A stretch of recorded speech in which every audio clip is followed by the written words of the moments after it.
Hello, everybody. Welcome back. It's Beyond the Saga. Dave Cottingham here with Hannah Burr. How are you, Hannah? I am well, and how are you? I am doing fantastic. We are here talking Beyond the Saga for just our patrons, actually. This is a Patreon exclusive episode of Beyond the Saga, so thank you guys for contributing, supporting the show. This one's for you. This isn't going to be released publicly, so we're just going to keep it right here on this feed. Absolutely. And yes. Thank you so much for your support. We really, really do appreciate it. Yes, it's really humbling. It is. And we thought we'd do one that's a little kind of, similar to this feed being kind of out of the mainstream. We thought we would do a little bit of a different comic series that maybe not a lot of you have checked out. Maybe you read the main storyline, which was War of the Bounty Hunters. But what we're going to talk about is the companion book that came out. Yes. War of the Bounty Hunters companion book. And it captures basically four one-shots. They call them one-shots, right?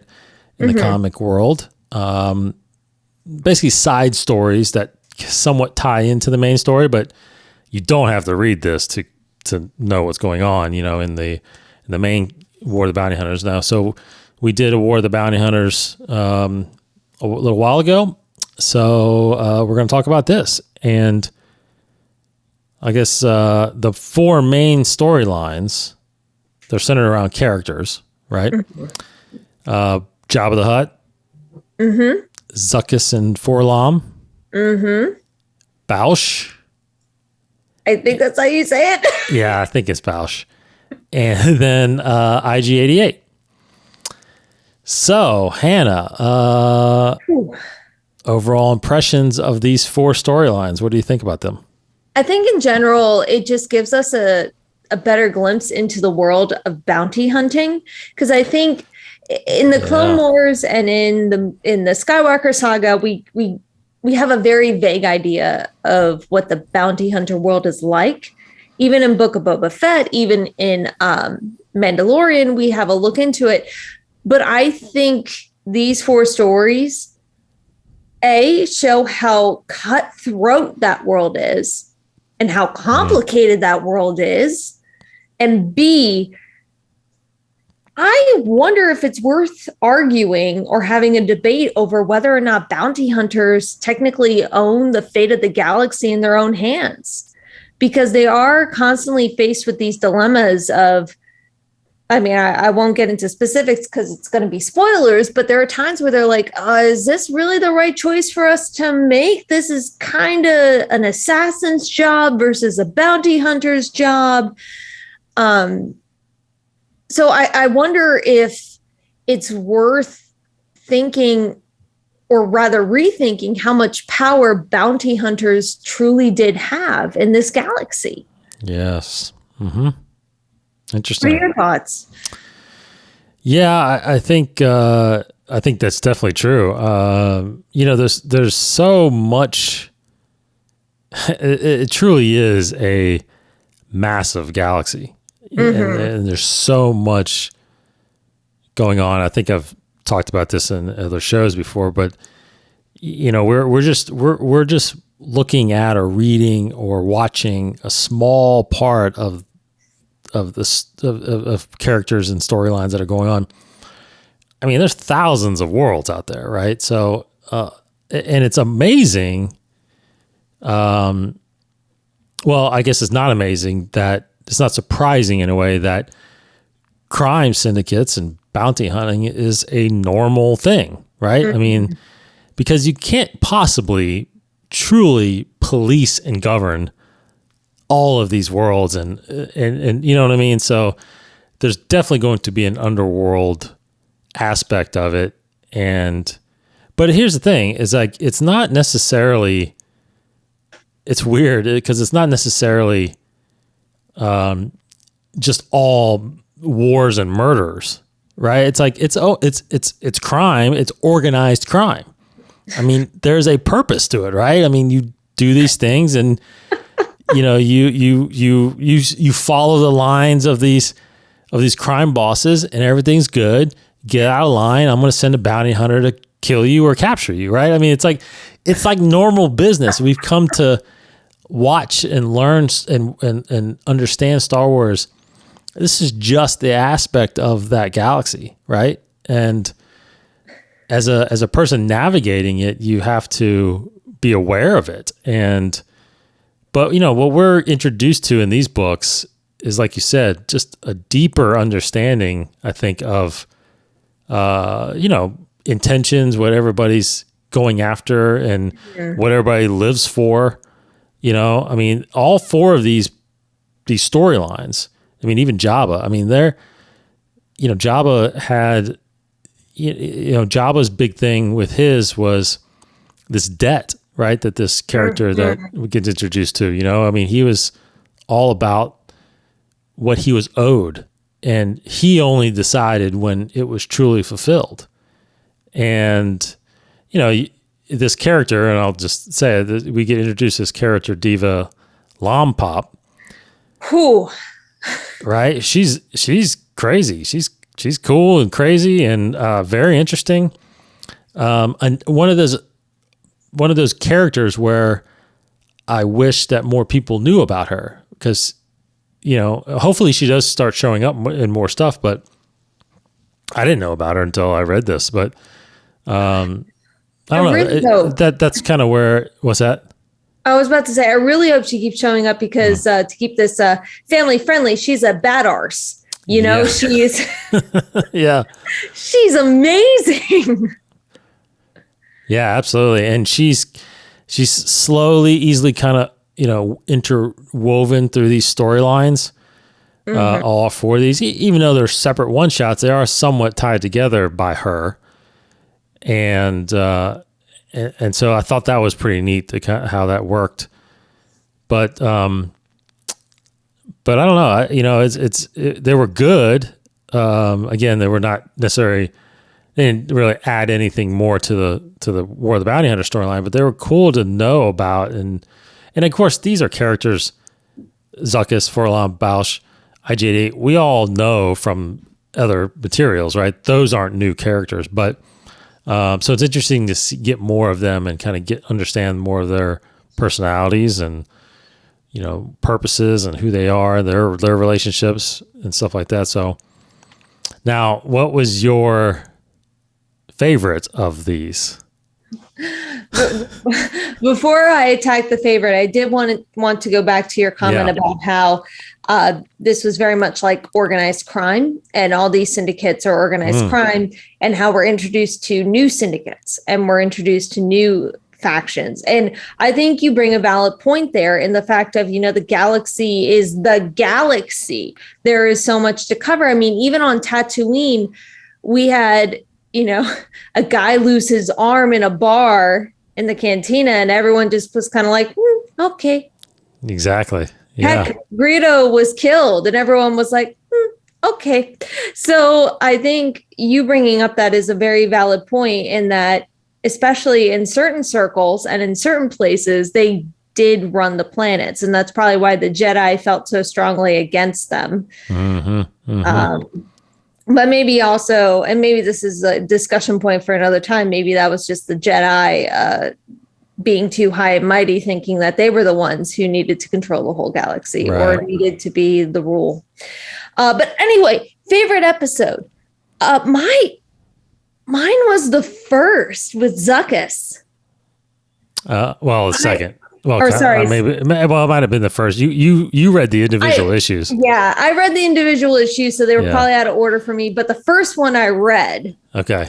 I don't know necessarily if that was the first one in order. Yeah. But Zuckuss' story I absolutely loved. And I know you disagree with me. Well, this just wasn't I liked it, but it wasn't my favorite.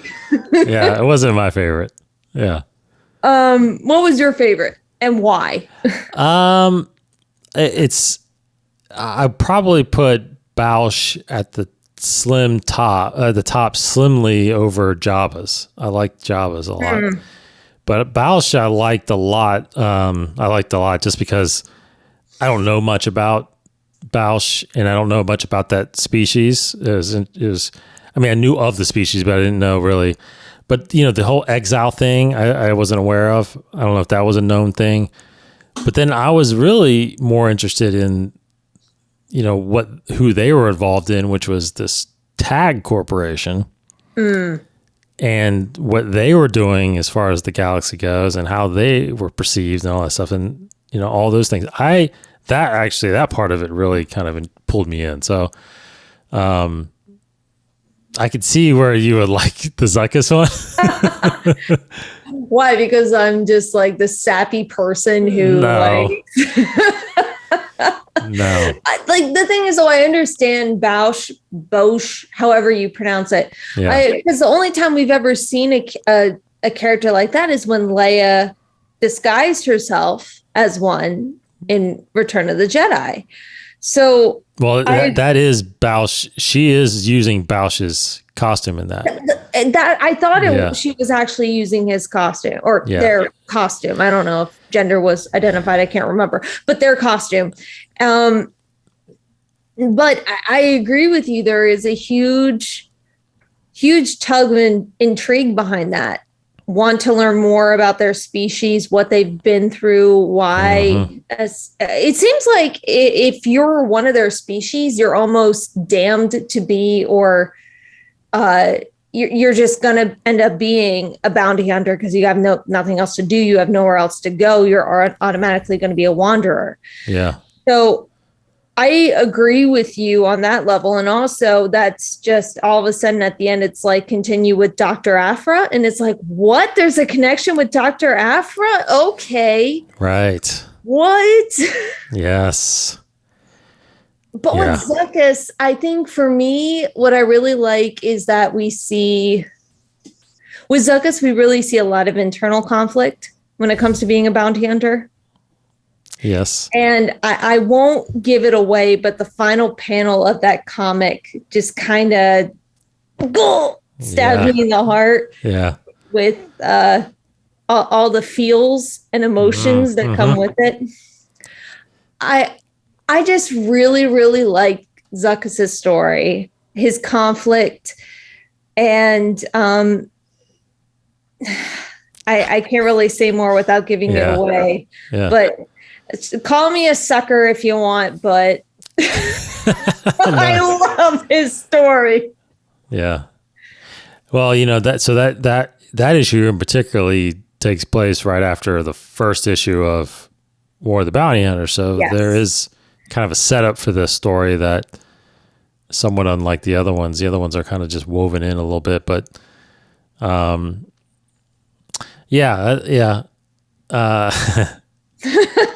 would, I don't know if I'd put it last. I'd probably put it third. The IG one was okay. Also, there, you know, it was pretty simple. It wasn't really, you know, complex at all, or there wasn't. I don't think there was that much of an interesting story there. I agree. I think the only thing for me that would have made it interesting is, you know, what we talked about before we started recording, where I was like, is that the same assassin droid that was in Mandalorian? Like that would have been amazing. But alas, one can dream. One can dream. Yeah. It was supposed to be IG-88, but it wasn't. I ended up being IG-11. Yeah. In there. So, oh well. Well, one other aspect I feel like that's important to mention that is interwoven, like almost like Diva is, the character Diva, is Crimson Dawn. Yes.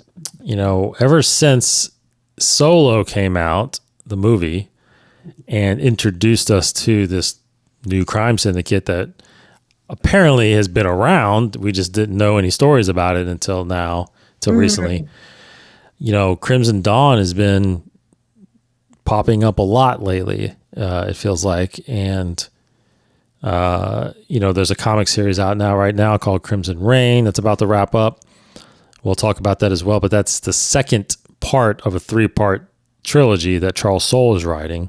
War of the Bounty Hunters was the first one. Crimson Reign's the second one. It's really focused on Kira and Crimson Dawn. And this kind of to me almost feels like it's setting that, just kind of adding to those aspects of setting that story up.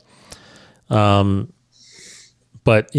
Crimson Dawn is they're on a mission right now to reestablish themselves. I don't know if they're looking to take everything over, but they're definitely wanting to plant their seed and start growing pretty heavily.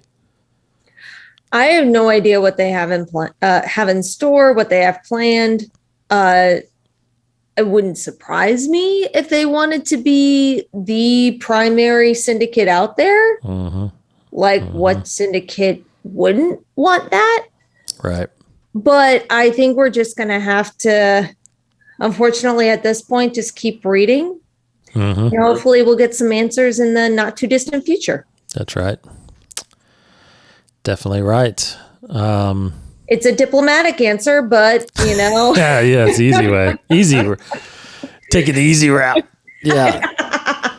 No, I think that's all we can really say, obviously, without, spoiling anything, but, yes. They're good stories, good introduction to a character, Diva, that I want to see a little bit more of. Definitely interested in what's happening with Crimson Dawn. And, but yeah, I think, like I said, I think there's definitely some Boba Fett in it. He's in it a little bit because he's obviously the center character of War of the Bounty Hunters, but this was as far as companion books go, I think these were good companion books. Agreed. So, impact as far as, the War of the Bounty Hunter storyline, the timeline at all. I mean, do you think how important do you think this is to Star Wars fans to read? So at this point, with how much we've consumed, I would say it's not that important. But I'm very hesitant to say that because we could in the future read and or receive additional material that all of a sudden this becomes crucial and this becomes key to read in order to understand those. So I would say at the moment on this, at this time, I would say they're not that important, but that could change in a blink of an eye. Right. What are your thoughts on that? Yeah, I know. I think you're right. I definitely think it's not important. I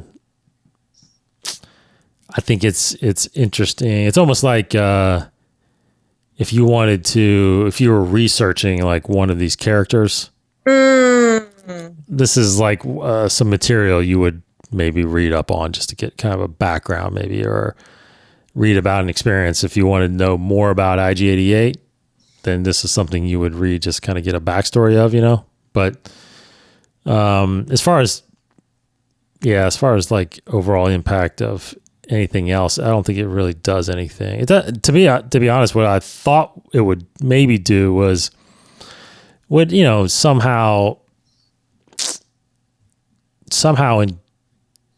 inject some type of I don't know, like add more to the War of the Bounty Hunters storyline, but it really doesn't do that. I don't think, so being a companion book is truly that. It's like, it's a good friend of yours that maybe you'll bring with you sometimes, but not really. Yeah. I don't know. It's that friend you talk to every 3 months and you pick it up as if you just left off. Like, that's good. That's a good one. Last time, and then you talk for like maybe 30 minutes, and then you don't talk again for 3 months, and you pick up where you left off. Yeah, that's good. That's a good comparison. I definitely want to highlight the writers of these. Yes. Jabba the Hutt was written by Justina Ireland, which is one of the High Republic writers, as well as Daniel Jose Older, who wrote Forlom and Zuckuss, your favorite. Alyssa Wong wrote the Boushh issue, and Rodney Barnes wrote the IG-88. I will say it's you got some great artists in here too. Thought the art was really good. Mm-hmm. So yeah, good writers, of course, doing those issues. So, all right. So why don't you do a quick rank? Give me a quick rank on each one. On each one? Yeah. Oh no. Because there are 4 separate storylines. So I would give. Oh no, I'm blanking out on the names. The assassin droid IG-8 or IG-88. IG-88. I give that a 2. Oh, okay. No, 2.5. Boushh. I wasn't ready for this. I'm sorry. That's all right. Boushh. I would give it a 3. Okay. I'm blanking out. Jabba. Hut. I would give a 2.5, and then Zuckuss I would give a 3.5. Oh, wow. Okay, so you're not even going higher than 3.5. Okay. No, because to me, like, are they fun? Sure. Yeah. But if you want to hit, for me, if you want to hit that 4 point, you've got to have a heavy impact in the series. Okay, I can go with that. So you're probably making me shift mine then a little bit then too. So no. You rank according. I kind of agree with that though. I think if you're impactful, you're up there in the 4 range. But and obviously if you're exceptional, then you're up in the 5 range. But oh yeah. Yeah, I don't think any of these hit 4 either. I think I would do probably Boushh on my level. I would do Boushh at probably 3.5. Mm-hmm. I thought the Jabba was just as good, so I'll give it a 3.5 as well. Okay. And then I'll do IG and Zuckuss down in 3s, the 3 level. Okay. So yeah. So yeah. Good. They're good. They're good. They're good. They're fun. They're fun. Fun little stories to do. So go check those out. Yes. All right. So there you go. That's our first Patreon only Beyond the Saga. Many more to come, I think. Right, Hannah? Oh, absolutely. Yes. Yes. So thank you, everybody, for joining us on Patreon. Again, we really appreciate your support and your feedback. I know you guys are, talking to me already a little bit about certain things. So, thanks for that. Look for more,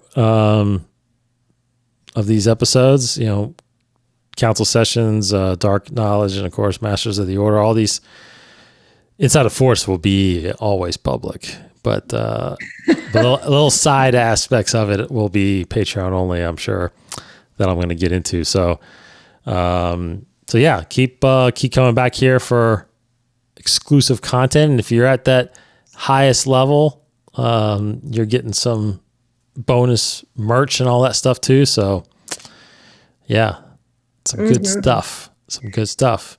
Good stuff. Good stuff. And then soon, we've been requested, obviously, I think I talked to you about this, Hannah, about doing some commentaries at some point. Yes. So, yeah, I'm still thinking about the best way to do that and the most fun way, maybe interactive way to do it too. So that'd be pretty neat to do. And I think that would be pretty cool. So we'll get that going soon. I think, it's actually been a while since I really, I always sit down and have the movies just playing, but to really sit down and dissect it again, like I haven't done that in a few years. So I don't know when's the last time you even done that? Oh. So yeah, there you go. Oh no, it's been a while. Yeah. So Been a while.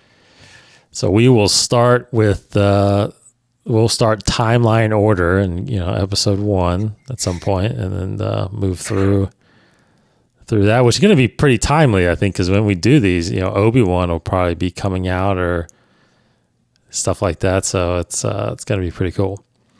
question: Are we only going to be doing commentary on Skywalker Saga? Or are we going to do the? Oh, we're definitely going to do Solo and Rogue One too. Yeah, absolutely. Well, maybe my opinion on Rogue One will change. We'll see. Oh, interesting. Because that's probably my favorite Star Wars film right now. It's not mine, but you and I have talked about that multiple times. Yes. All right. Some good discussions coming. Yes. All right, everybody. Again, thank you, everybody on Patreon for tuning in, and more to come. Take care, everybody. Thanks, Hannah. Thank you. Take care, everybody. May the Force be with you.